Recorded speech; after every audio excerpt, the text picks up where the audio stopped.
Oke, bismillahirrahmanirrahim. Assalamualaikum warahmatullahi wabarakatuh. Alhamdulillahirrabbilalamin. Wabihi nasta'in ala umurid dunya waddin.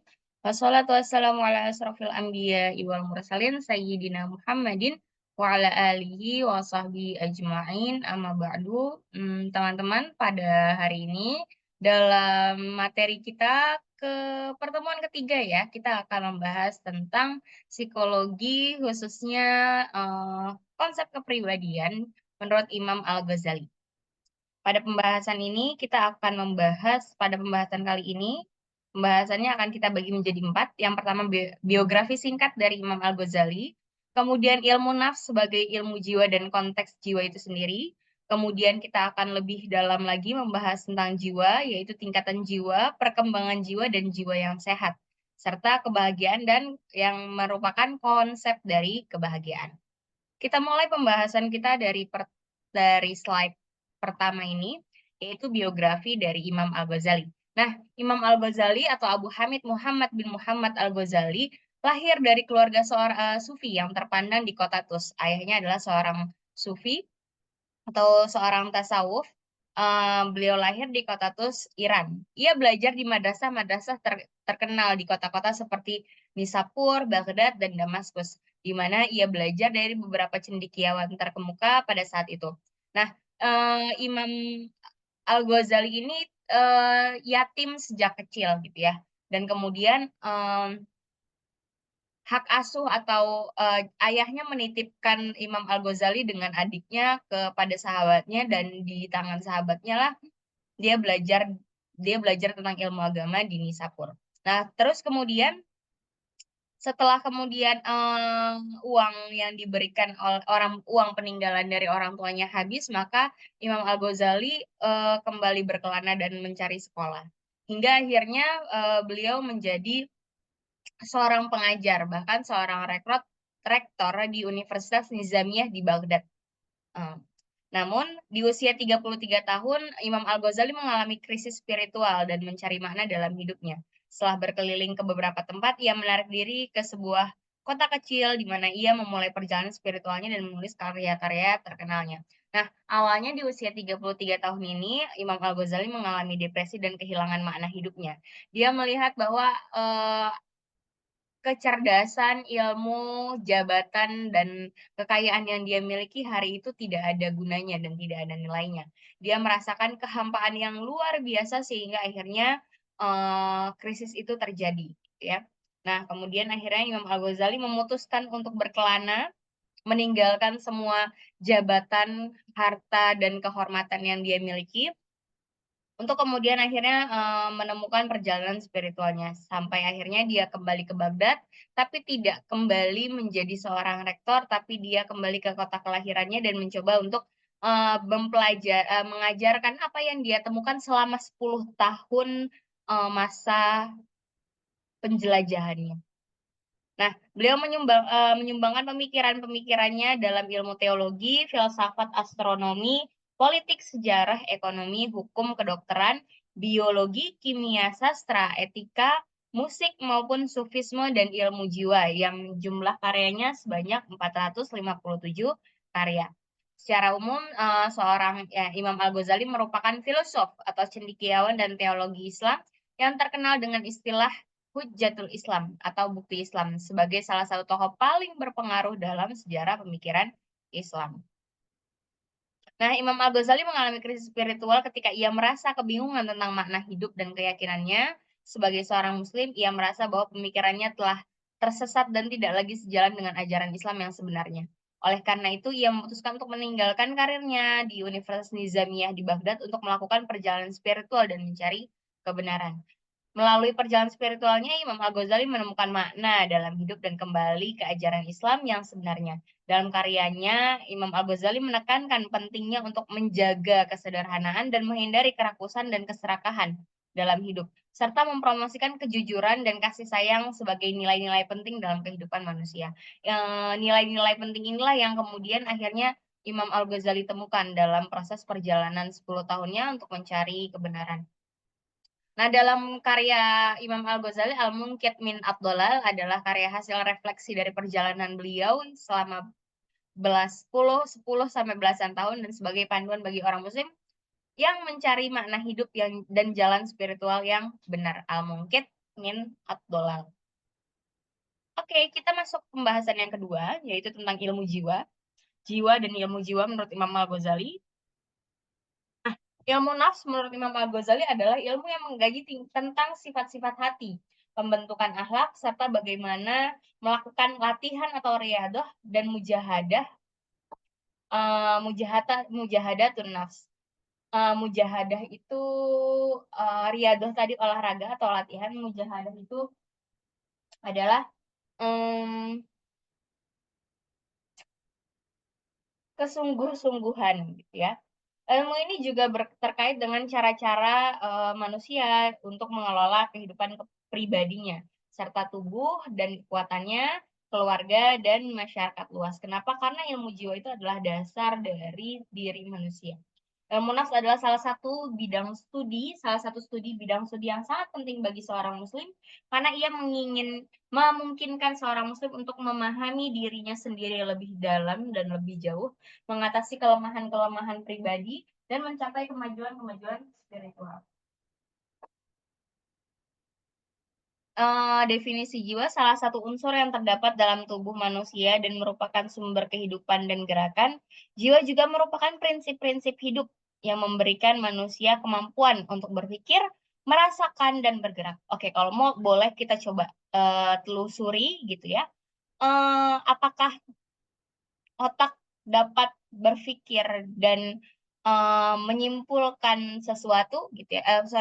Apakah otak dapat memberikan apakah otak bisa memberikan apakah otak berpikir dan memilih atau membuat keputusan? Coba kita renungkan, apakah otak berpikir ataupun membuat keputusan? Nah, jiwa di sini adalah identitas esensial gitu ya, yang paling inti yang merupakan subjek yang mengetahui. Jiwa adalah subjek yang mengetahui, dia juga berdiri sendiri, tidak bertempat, tidak berwadah, dan bersifat tetap. Itu adalah jiwa. Seluruh anggota badan, baik lahir maupun batin, baik internal maupun eksternal, adalah atribut gitu ya. Yang dimana ketika badan mati, seluruh anggota badan, baik lahir maupun batin, akan ikut mati tanpa diikuti kematian ataupun kehancuran jiwa, atau jiwa tidaklah musnah dan akan abadi. Jadi kalau misalnya dalam ayat Al-Quran disampaikan bahwa siapakah yang Allah ambil ikrarnya ketika di alam ruh, maka itulah jiwa.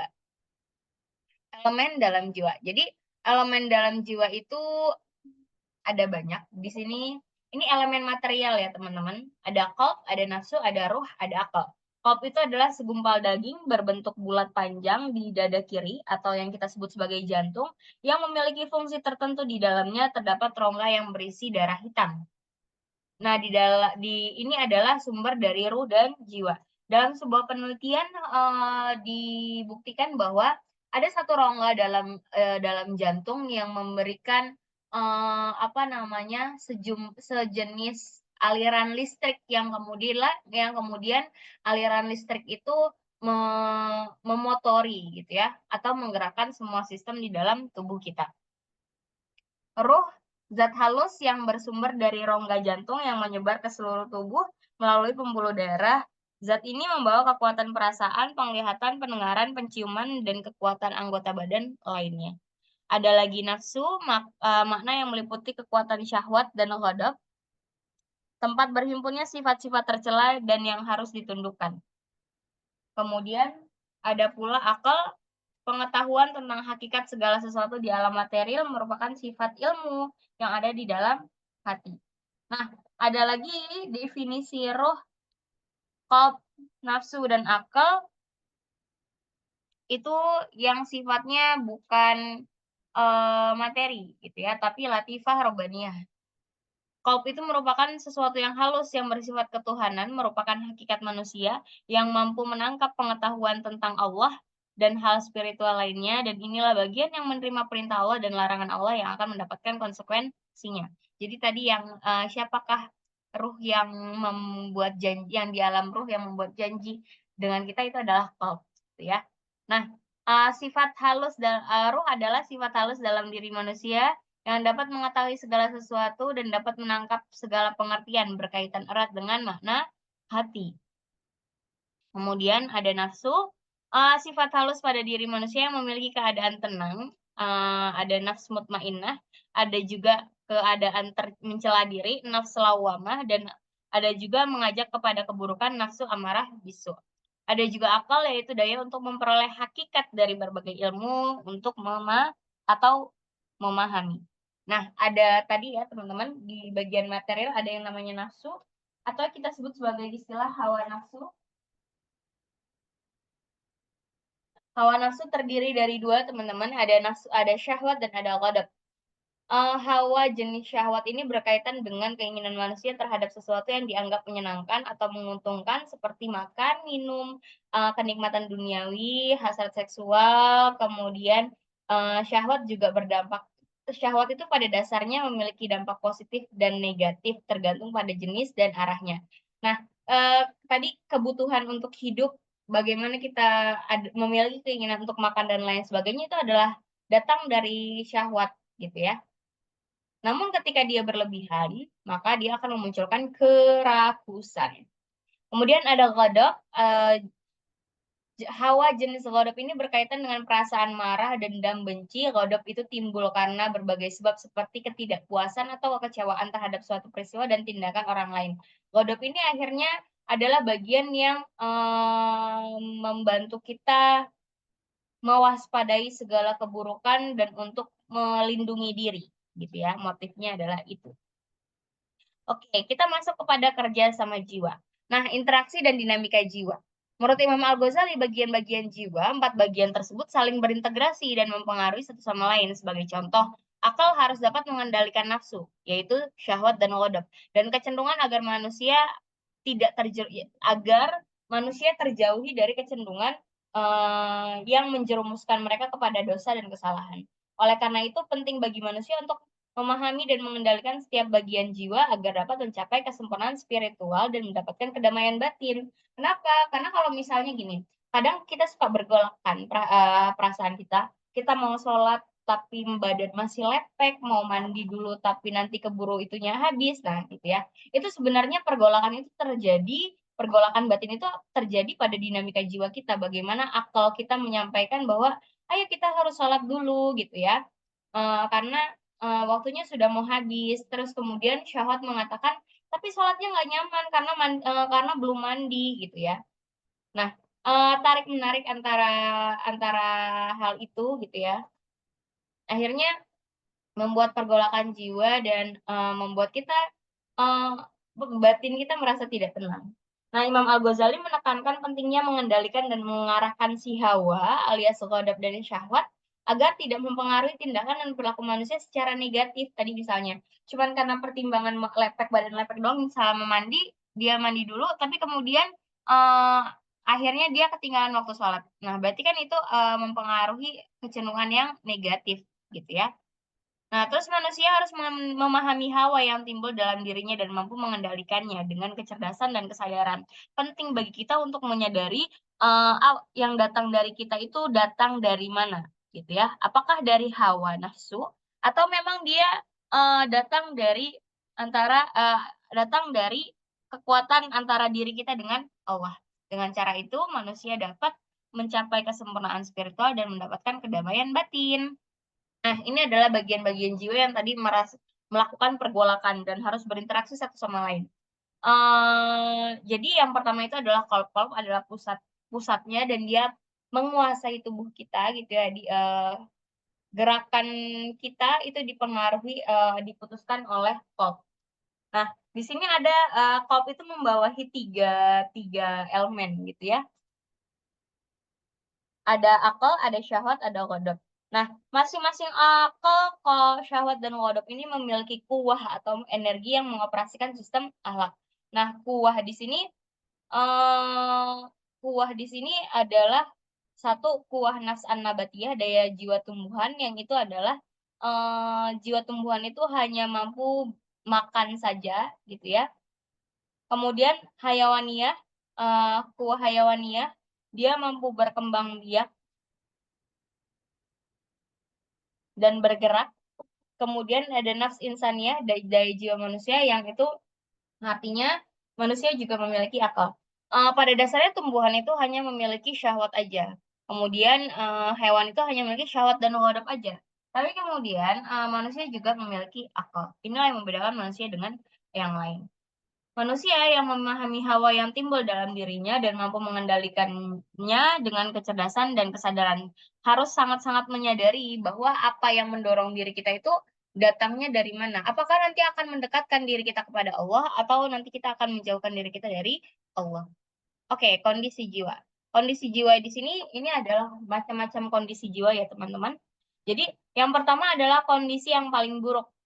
Kondisi an-nafs amarah bisu, diri yang tidak sadar dikendalikan oleh nafsu, terkadang individu terikat dorongan nafsu sehingga dikuasai olehnya. Akal tidak dapat menolaknya. Dan nafs amarah bisu itu hanya mengorientasikan nafsunya saja sebagai dasar dia untuk berperilaku. Apa yang dia suka, apa yang dia senangi, apa yang membuat dia membahayakan, apa yang membuat dia nyaman dan terlindungi, itulah yang dia kejar. Terlepas norma-norma yang berlaku. Nah, kemudian ada nafs musawilah. Nafs ini juga masih dikendalikan, dia sadar bahwa dia dikendalikan oleh hawa nafsu, tapi kemudian dia sangat sulit untuk mengendalikan nafsu tersebut sehingga sering terbawa. Ada an-nafs mulawwamah, yaitu diri sadar mengendalikan hawa nafsu,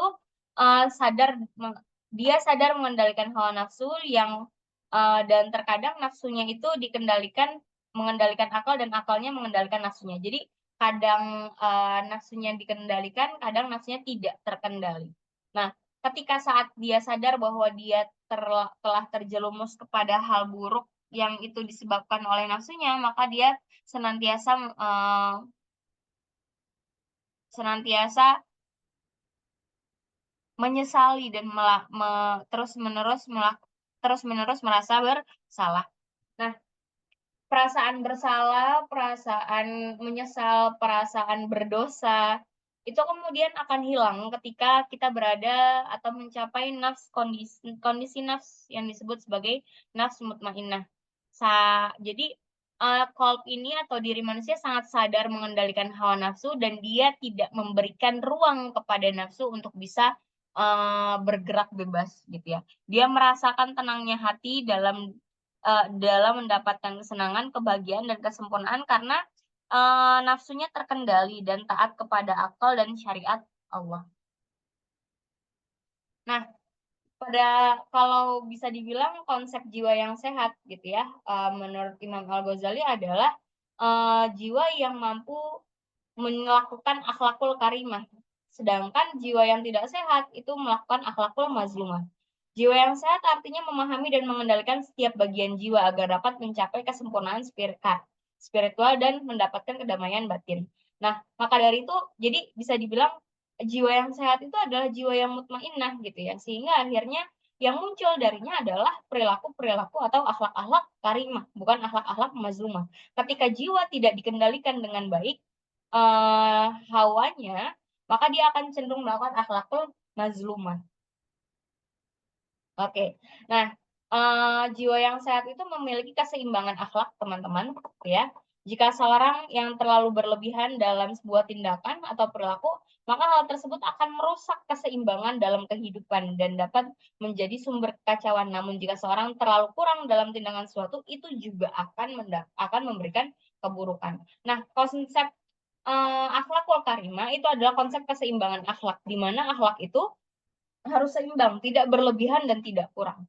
Nah, keseimbangan akhlak ini disebut sebagai itidal, yang artinya menjaga keseimbangan antara dua ekstrim, yaitu antara ifrat dan tafrid, antara kelebihan dan kekurangan. Ketika misalnya sifat berani ya, ketika dia seimbang, berani, maka keberanian itu menjadi akhlak yang baik, akhlak yang pemberani. Tapi kemudian ketika keberanian itu terlalu rendah, maka dia akan membentuk akhlak penakut, dan ketika dia terlalu tinggi maka dia akan membentuk akhlak seseorang yang nekat gitu. Jadi pada dasarnya memang yang yang ideal, yang sehat itu adalah yang seimbang, tidak berlebihan dan tidak kekurangan.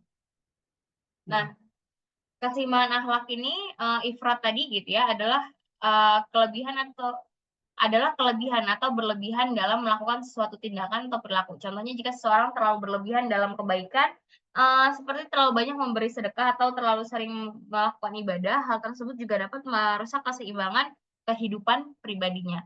Adalah pula tafrid kekurangan, atau kurang dalam melakukan sesuatu tindakan atau perilaku. Contohnya jika seseorang yang kurang memperhatikan kebaikan, maka dia jarang melakukan ibadah dan, jarang juga bersedekah. Hal ini juga dapat merusak keseimbangan dalam hidupnya. Dia sangat, minim sekali melakukan ibadah. Nah, terus kemudian, ada iktidal. Jadi adalah keseimbangan antara kelebihan dan kekurangan. Dalam akhlak, i'tidal berarti menjaga keseimbangan dalam perilaku, gitu ya, sikap dan tindakan. Misalnya dalam beribadah, seseorang harus menjaga keseimbangannya antara ibadah yang wajib dan ibadah yang sunnah, serta ibadah kepada Allah dan kegiatan sosial lainnya. Artinya tidak hanya, orientasi ibadah itu hanya diorientasikan kepada ibadah kepada Allah saja, tapi kemudian mengabaikan kegiatan sosial yang lain. Hal inilah yang akhirnya mencapai keseimbangan dalam diri dan kehidupan manusia. Nah, perkembangan jiwa kita mulai jadi, perkembangan jiwa ini juga berkaitan dengan elemen-elemen jiwa manusia, gitu ya. Pada dasarnya ketika kuwah syahwat gitu ya, atau syahwat ini sudah muncul atau sudah hadir saat manusia baru lahir. Dialah yang akhirnya mendorong kebutuhan seorang bayi untuk makan, menyusu, dan lain sebagainya. Kemudian sebelum masa tamyiz atau sebelum masa tamyiz, eee atau kurang lebih di usia 2 tahun gitu ya, muncullah nafsu ghadab. Dia mulai mengenali kepemilikan, ketika barangnya hilang dia akan sedih, dia akan tahu berbahaya, dia akan merasa akan ada perasaan terlindungi, diayomi gitu ya, dan dia juga akan merasa krisis yang lain. Nah kemudian, akal kemudian muncul, elemen akal kemudian muncul ketika seseorang masuk di usia tamyiz atau usia 7 tahun. Di mana anak mulai dapat memahami, aturan-aturan yang berlaku, kemudian memahami, apa namanya, benar dan salah gitu ya. Oke. Nah, selanjutnya adalah konsep kebahagiaan. Kebahagiaan bukanlah sesuatu yang diperoleh dari kekayaan, kekuasaan, atau kenikmatan fisik semata, melainkan merupakan sebuah kondisi batin yang dapat dicapai dengan mengikuti jalan kebenaran dan kebaikan. Ini perlu kita highlight bahwa pada dasarnya kebaikan itu akan muncul gitu ya ketika kita mengikuti jalan kebenaran dan jalan kebaikan. Nah, kebahagiaan sejati hanya dapat dicapai dengan mengembangkan jiwa dan memperbaiki akhlak gitu ya. Kita harus mampu melatih qalb sehingga akhirnya mampu mendidik, mampu mengendalikan, hawa dan dengan akalnya. Kemudian akhirnya juga kita memperbaiki akhlak. Nah, kebahagiaan sejati hanya dapat dicapai melalui pengenalan dan pengabdian diri kita sebagai hamba kepada Tuhan. Ia mengajarkan bahwa manusia yang mencapai kebahagiaan sejati adalah mereka yang mencapai kesadaran tentang kebenaran dan keagungan Tuhan serta memperoleh pengetahuan tentangnya melalui akal dan hati yang terbuka, gitu ya. Senantiasa menerima kebenaran, terbuka terhadap hidayah. Penting untuk memperbaiki akhlak dan karakter karena hal ini merupakan kunci untuk mencapai kebahagiaan sejati. Kenapa? Karena ini akan berkaitan dengan hubungan kita terhadap manusia yang lain ya, samping juga hubungan kita terhadap Allah. Manusia harus menghindari tindakan-tindakan yang buruk dan menekankan pentingnya mempraktikkan kebajikan dalam kehidupan sehari-hari. Nah, pengetahuan dan pengalaman ilmu pengetahuan dibutuhkan dalam mencapai kebahagiaan sejati. Jadi kebahagiaan sejati itu bukan tanpa ilmu, tapi harus dengan pengetahuan dan ilmu, dan pengamalan dari ilmu pengetahuan itu sendiri.